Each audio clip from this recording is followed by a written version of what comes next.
رب السماوات والأرض وما بينهما فاعبده واصطبر لعبادته هل تعلم له سميا ويقول الإنسان أإذا ما مت لسوف أخرج حيا أولا يذكر الإنسان أنا خلقناه من قبل ولم يك شيئا فوربك لنحشرنهم والشياطين ثم لنحضرنهم حول جهنم جثيا ثم لننزعن من كل شيعة أيهم أشد على الرحمن عتيا ثم لنحن أعلم بالذين هم أولى بها صليا وإن منكم إلا واردها كان على ربك حتما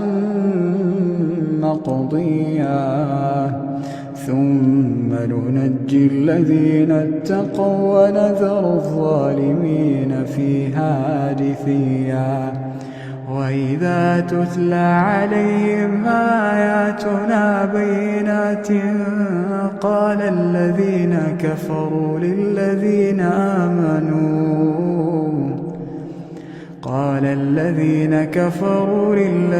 آمنوا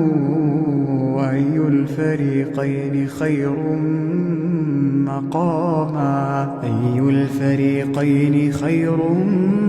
مقاما وأحسن نديا وكم أهلكنا قبلهم من قرن هم أحسن أثاثا ورئيا قل من كان في الضلالة فليمدد له الرحمن مدا حتى إذا رأوا ما يوعدون إما العذاب وإما الساعة فسيعلمون من هو شر مكانا وأضعف جندا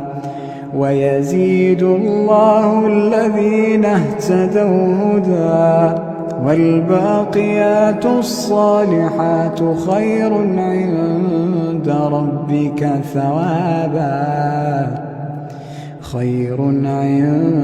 ربك ثوابا وخير مردا